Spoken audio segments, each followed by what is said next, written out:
On ne compte plus le nombre d'ouvrages de psychologie ou de développement personnel qui font de tels slogans leur fonds de commerce.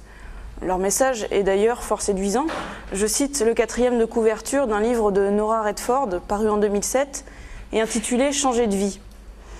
Découvrir la personne que vous êtes réellement, c'est découvrir ce que vous voulez véritablement.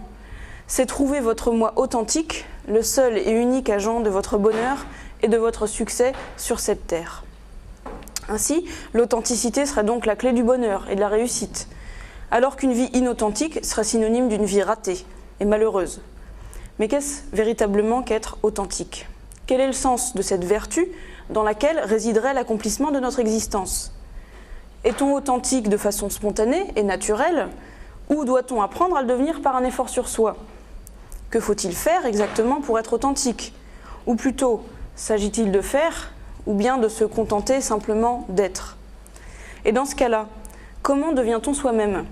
On l'aura compris, à travers l'authenticité, c'est la question fondamentale du bien vivre qui se pose. On peut distinguer 3 sens de l'authenticité. On qualifie d'abord d'authentique ceux dont l'origine ou l'auteur sont certifiés, comme lorsqu'on parle d'un authentique Vermeer ou de l'authentique Cidre Breton. L'authentique s'oppose alors à la copie, à l'imitation, au produit frelaté qu'on juge d'emblée inférieur à l'original, voire carrément suspect ou dénaturé. Par extension, et deuxièmement, sera dit authentique ce dont la vérité ne peut être contestée. Le récit de la prise de la Bastille est une histoire authentique, elle nous raconte des faits qui ont réellement eu lieu. Dans ce deuxième sens, l'authenticité s'oppose à la fausseté, et même au mensonge, à l'imposture, de ce qui n'est pas fidèle à la réalité et qui veut se faire passer pour vrai. On qualifiera alors d'inauthentique une déclaration ou un témoignage fabriqué en vue de tromper autrui, de susciter en lui une fausse croyance, et de tirer ensuite parti de cette crédulité. Ces 2 premières significations nous renseignent enfin sur le 3e sens qu'on donne à l'adjectif authentique et qui nous intéresse plus particulièrement lorsqu'on l'utilise non plus pour qualifier des objets, mais des sujets, des individus. Qu'est-ce qu'un homme authentique ? Qu'a-t-il de spécifique ? On peut remarquer qu'il est souvent plus facile de le reconnaître parmi ses semblables que de définir ce qu'il distingue des autres, car nous percevons intuitivement l'authenticité chez autrui sans savoir vraiment à quoi elle tient. Nous dirons, pour le moment, qu'on est authentique lorsqu'on est fidèle à soi, qu'on exprime la vérité profonde de son être, au lieu d'adopter des attitudes empruntées, artificielles, bref, qu'on se révèle tel qu'on est et non tel qu'on voudrait paraître. Mais alors, ce que nous nommons authenticité ne renvoie-t-il pas en fait à une vertu plus classique que nous connaissons bien, à savoir la sincérité ? Être authentique ne serait-ce pas tout simplement être sincère ? La sincérité est en effet la qualité d'une personne qui exprime ses véritables pensées et sentiments sans consentir à se tromper soi-même ni à tromper les autres.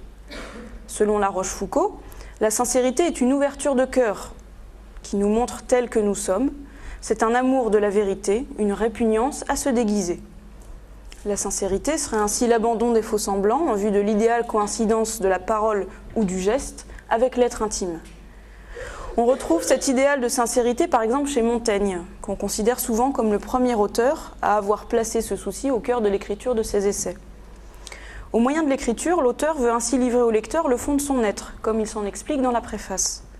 Je veux qu'on m'y voie en ma façon simple, naturelle et ordinaire, sans contention et artifice, car c'est moi que je peins. Montaigne souhaite peindre son vrai moi, le mouvement de sa pensée tel qu'il se déroule en réalité, indépendamment du souci de se peindre. Il vise la parfaite coïncidence entre l'être et le paraître. Pourtant, on voit déjà poindre dans un tel projet au moins 2 difficultés que Montaigne lui-même aperçoit. En premier lieu, l'entreprise d'écriture du moi suppose qu'on fasse de lui un objet distinct et séparé, qu'on est capable de décrire, voire de définir, en le mettant à distance de soi. Et c'est ce recul sur soi qui garantit qu'on aura envisagé tous les aspects de son être sans en négliger aucun, et que la description sera fidèle à l'objet. Mais Montaigne prend progressivement conscience que le moi qu'il tente de décrire fidèlement n'est pas un objet fixe et déterminé offert à sa contemplation, mais que le travail d'écriture qu'il réalise le modifie lui-même. En effet, à mesure qu'il écrit, Montaigne se découvre, se précise, s'affirme, au point que le fait de se raconter le transforme radicalement. On peut ainsi dire que l'écriture se révèle constitutive du moi, comme le confirment ses propos extraits du livre 2 des Essais. Me peignant pour autrui, je me suis peint en moi de couleurs plus nettes que n'étaient les miennes premières. Je n'ai pas plus fait mon livre que mon livre m'a fait, livre consubstantiel à son auteur.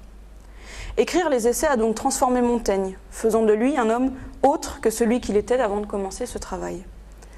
Mais si l'auteur a changé, ce que dit son livre de lui n'est-il pas périmé, dépassé, voire faux? Ne décrit-il pas un Montaigne qui n'existe plus, qui a été ainsi l'espace d'un instant, mais qui ne l'est plus l'instant d'après?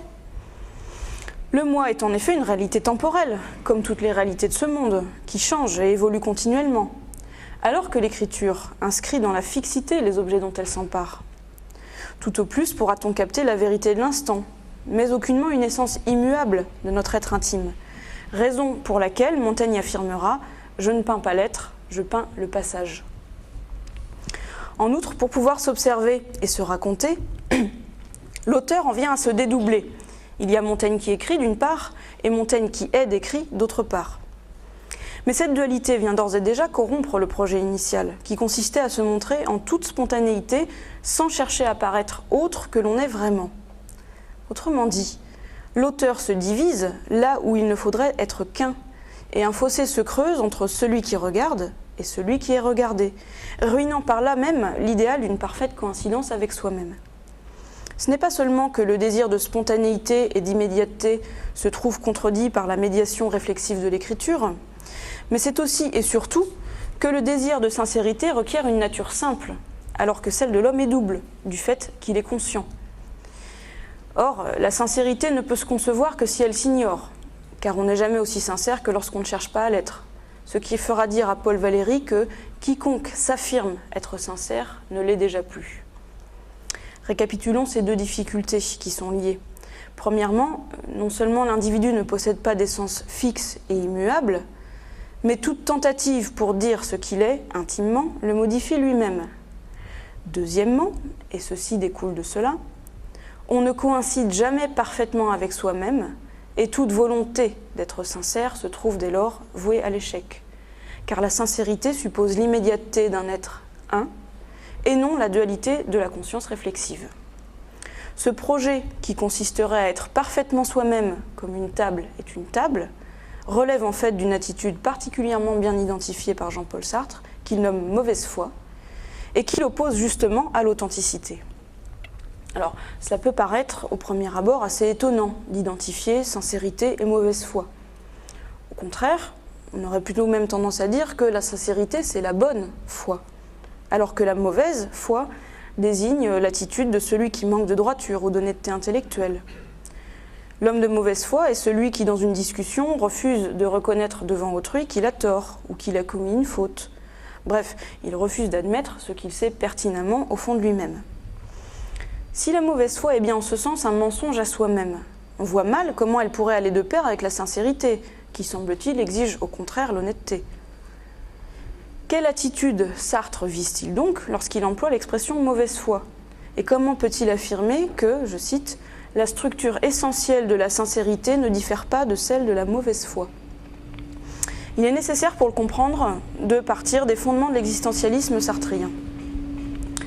Lorsqu'on considère un objet fabriqué, comme un coupe-papier, on peut distinguer d'une part l'essence de ce coupe-papier, ce qu'il est en lui-même, sa définition, c'est un outil qui sert à couper le papier, à décacheter les enveloppes, et d'autre part l'existence de ce coupe-papier. Il est là, présent sur ma table, présent effectivement dans le monde. Pour produire ce coupe-papier, un artisan s'est référé à l'essence du coupe-papier, qui détermine à la fois l'utilité de l'objet, l'ensemble de ses déterminations, et la technique de production adéquate pour faire venir à l'existence l'objet réel. Ainsi, on peut dire avec Sartre que dans le cas du coupe-papier, comme pour tous les objets fabriqués, l'essence précède l'existence. C'est-à-dire que l'idée, la définition de l'objet, est là pour orienter sa production, avant même que cet objet-ci ne soit présent dans le monde. En va-t-il de même pour l'homme ? À moins d'admettre qu'un artisan supérieur ne crée des hommes comme un artisan fabrique des coupes-papier, c'est-à-dire à moins d'admettre l'existence d'un Dieu créateur, ce que Sartre refuse puisqu'il est athée, il faut reconnaître qu'il y a au moins un être chez qui l'existence précède l'essence, c'est l'homme. Autrement dit, l'homme est un être qui existe avant de pouvoir être défini par aucun concept. Pour lui, l'existence est un fait originel, premier, inaugural, qui consiste à être jeté dans le monde, puis à se définir progressivement par ses actions, à être tel qu'il se sera fait. L'essence se réalise donc dans le temps de l'existence, par le faire, par l'action, par le projet. Au départ, donc, l'homme n'est rien, il est un néant, et ce qu'il est en tant qu'homme, il devra le construire tout au long de sa vie. Il se jette dans l'existence, comme dit Sartre, comme dans une aventure dont il est le héros, qui n'est pas encore écrite, et qui ne prendra son sens définitif qu'au moment de sa propre mort.